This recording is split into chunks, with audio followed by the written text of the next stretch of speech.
Hi guys, Maikeru here. This is the Ultimate Hardcore Iron Man episode 15. This is my NoBankeru account and I haven't made an episode for a bit over a month. I've been very busy with all the other content, with Land Out of Time, clues, everything like that.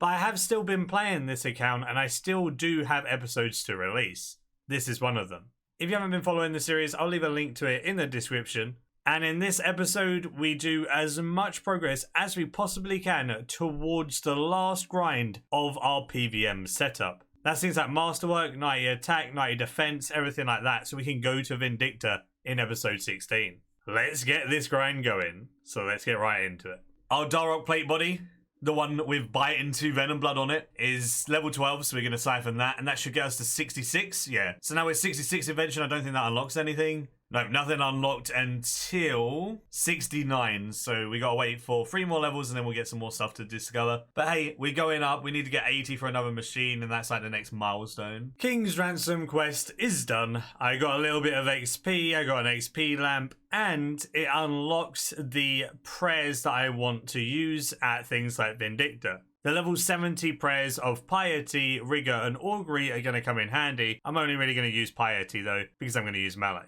Might as well put it in Agility. There we go, 60 Agility, so 15 levels to go. 4 Priff, 5 levels for Empty Throne Room. Are we done? Was that the last one? Well, that was hard. Okay, well, we just got 53 range and doing this training thing at the top of the Camelot Castle now unlocks Piety, Rigor, and Augury once we hit 70 prayer.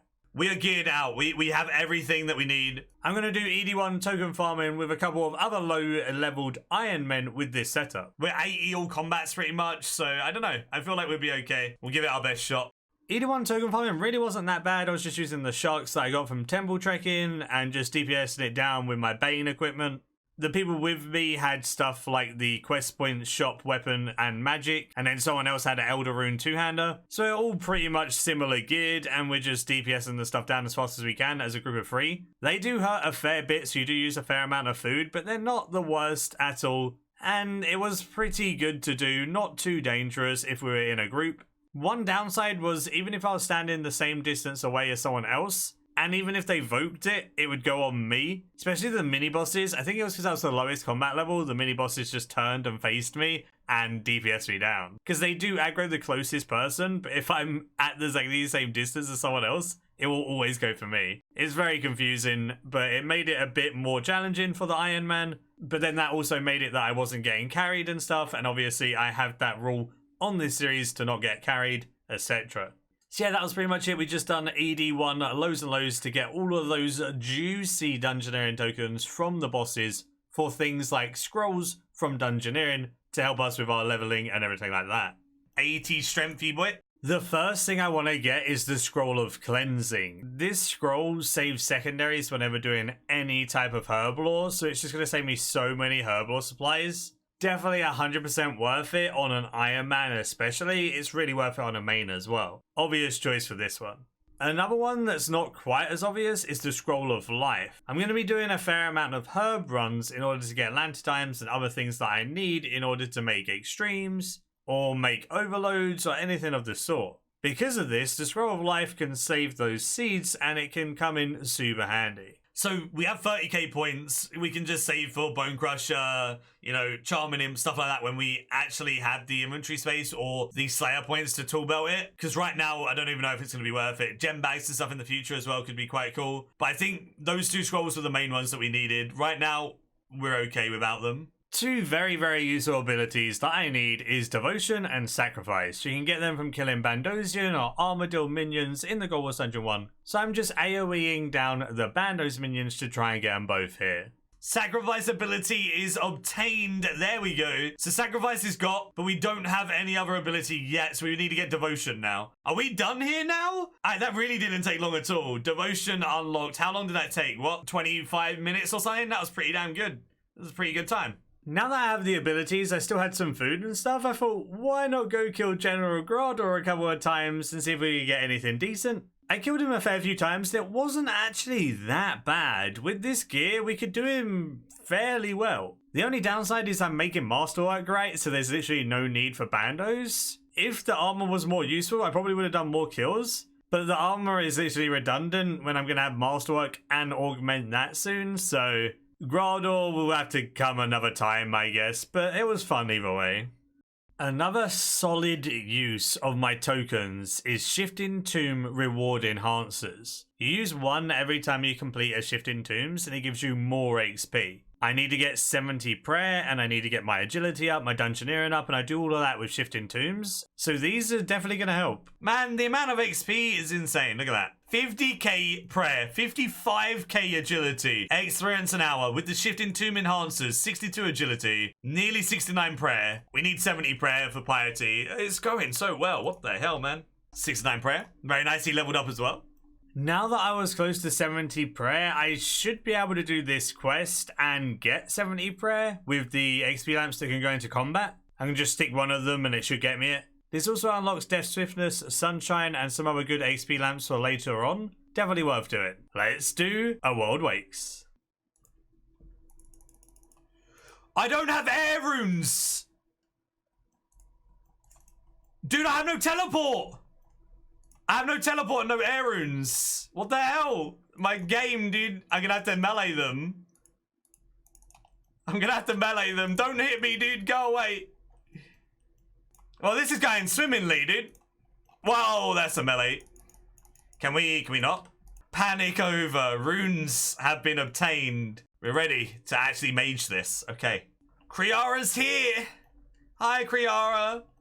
World Wakes has 5 bosses and then the Fireballs of Doom. The first boss is Kriara. It's hard mode but doesn't have as much HP as normal hard mode. So it's just a hard mode that's been slightly tweaked for the quest. This means you just dodge tornadoes the whole time, kite it around and DPS Kriara down. It's pretty chill, pretty easy. If you get hit by the tornadoes, it's not so easy, so just dodge those. Next up was Graldor. Graldor is like hard mode Graldor as well, so you can slam the ground, cause things to fall from the sky. He can reflect damage back at you, and essentially all you got to do is kite him around and DPS him down with magic or whatever. I think magic's the best for this quest, so I chose that.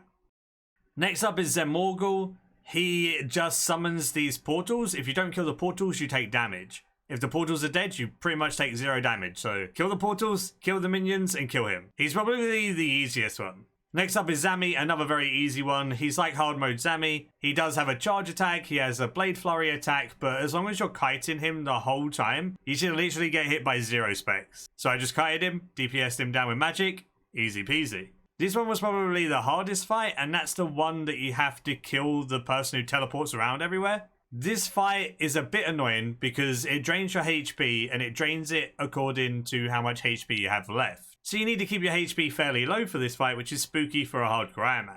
But the lower your HP, the less damage it deals, so it's easier. Whenever it starts draining your HP, you just line of sight them with the pillars, they teleport, stop the drain, and you do it again. As long as you know how to deal with this boss, it's pretty chill, but it probably is the most scary because of keeping your HP lower than normal. And now it's time for the Fireballs of Doom. Let's not die.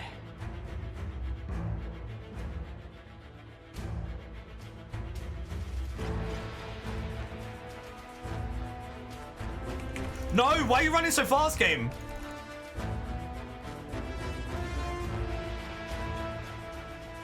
We're fine, I think. Alright. Well, I used a lot of food, but I don't know why I was running with the fireball. Skip the cutscene, we're okay.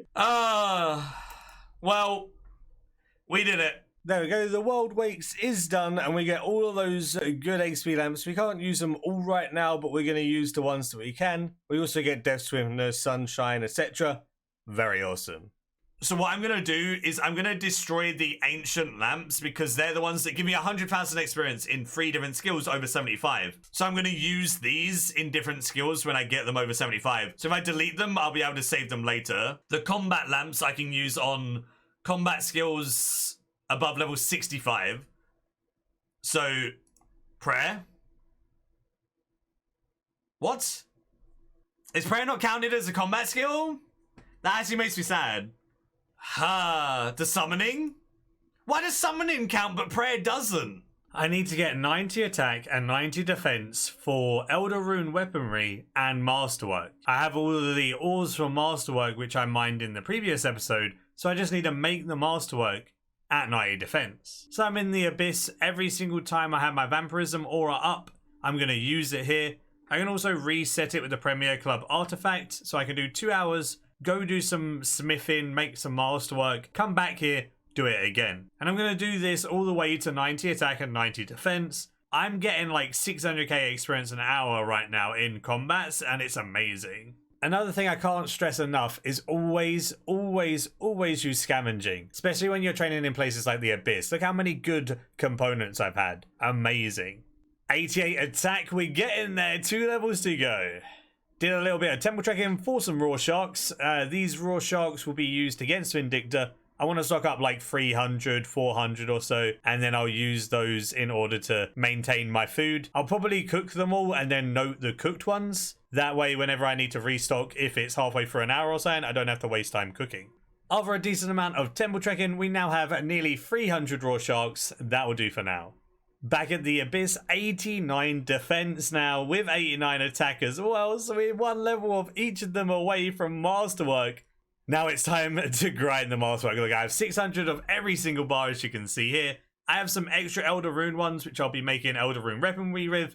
Now I need to make all of the bars in order. We need to go all the way up to an Immaculate Alloy bar, from an Enriched Alloy bar, and then before the Enriched ones, we then need to use just the normal Concentrated Alloy bar. So you just continuously upgrade it until you have all of the highest tier bars you need, which requires 600 of every bar. Just to get these, then you need to fold them, and it takes a long time. I'll show you the process. So the first step is folding those bars that you just made with your 600 combined bars. When it's a partially folded alloy bars, you need to hit it 1,000 times to turn it into the next stage. This takes quite a while. After this, you then need to make that glorious bar into an actual masterwork piece. There's 5 steps to this. First of all, you need to make it into a masterwork plate. As you can see by my progress bar, this takes quite a long time. Then once you've got the masterwork plate, you then need to curve it to make it into a curved masterwork plate. Again, this takes quite a long time, about the same time as the previous. You have to keep up your heat to make it go faster.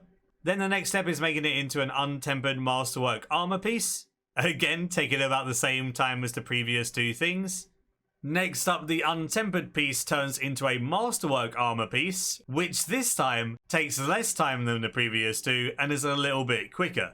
You can see by my progress bar it's going up a nice amount, more than what it was. This really doesn't take too long and is the best part because it takes like 10 times less than all the others. Then you need to line the masterwork armor piece. To do this, you need a bit of leather. So I went to cows, killed the cows, got the cowhide, went to the man in Al-Kharid, tanned my cowhide into leather. Then it only takes 1 tick for this. You turn your masterwork armor piece into a lined masterwork armor piece. Obviously, you have to do that with every single piece that you make. You have to do that a hell of a lot of times as well, because the plate body requires 5 lined masterwork armor pieces. The helm requires 2, the legs require 3, and the gloves and the boots require 1.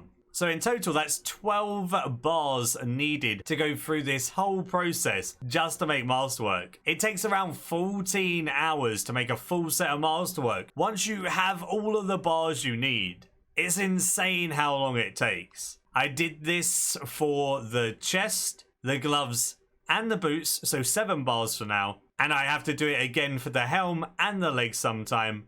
Man, it took so long just to do these pieces. You do also have to make some steel rivets to then make it into an actual masterwork piece by putting it all together, I guess, with these rivets. But that's very easy, it's just 1 steel bar, and it doesn't take very long at all. I thought, why not just do it for the legs? So I sucked it up, did the whole process 3 more times, got the masterwork legs. I need those because I want to augment them, right? I want perks on my chest and legs, so they're the most important parts. I think I'll make the helm at a bit of a later date, though. I do have all of the bars needed, but I just really can't be bothered sitting there and doing the helm and taking like 2 more hours just to do that. 70 summoning. Alright. So that was a decent one.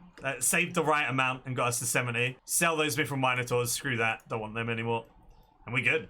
90 attack is achieved. So now we need 170k in defense. So let's do our combat in just defense and get that level. Let's go. 90 defense. I'm not going to wear my body and legs because I need to augment those. But I can put on my boots and my gloves We'll go augment this. Let's go. All right, we're ready. This is why you put scavenging on your gear. 172 enhancing and 100 powerful. That makes it so easy. I just need to go get some energy and we're good to go. Getting the energy we needed. 82 divination out of nowhere. Nice. Get these augmenters sorted in a sec. That means we can disassemble our Darox plate body because we don't need it anymore, and we get our perks out of it. And we got 68 invention right there. So bite into Venom Blood. I think Scavenging probably will be worth putting on this, but I won't put it on just yet, just in case I can find something better. Here goes nothing, all right? Please, game. Just give me it first try. If it doesn't and it gives us Crystal Shield, we can still use that. So it's still going to be okay. Crystal Shield free. Okay, we got enough for one more. All right, let's go. Ready? Double Crystal Shield. But hey, Crystal Shield ain't a bad perk, so I'm going to put that on there. Especially because I'm only 68 invention. I'm going to keep that for now. Not bad. Disassemble this one. Screw it. We'll do it. 4.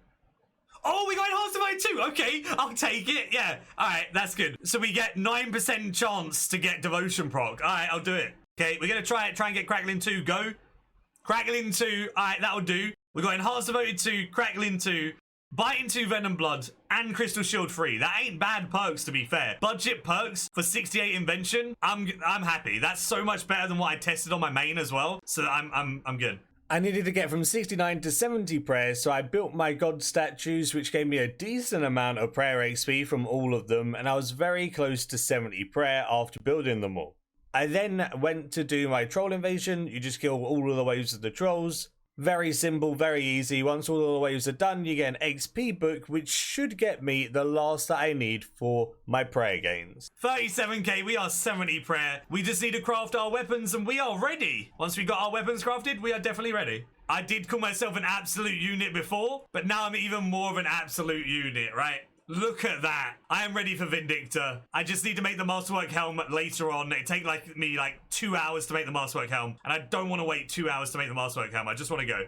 This is it. I am ready for Vindictor in episode 16. My stats are on screen now. We got our 90 attack. We got our 90 defense. We have Masterwork except for the Masterwork Helm. Elder Rune two-hander. We have everything that we need for Vindictor. I also made an Elder Rune longsword and shield for a shield switch of Vindictor. The only thing that could really improve our setup is overloads. So we're going to be working towards overloads with Jack of Trades every single day. Then if I can get a lance, I'll use lance and overloads with my masterworker Araxor, and I can aim for a tier 90 weapon. That's one of the big goals on this account. The other big goal on this account is obviously maxing, but that's way further away, so a tier 90 weapon is the first big goal. Hopefully you did enjoy this video. Give it a like if you did enjoy it, and as always, until next time, see ya.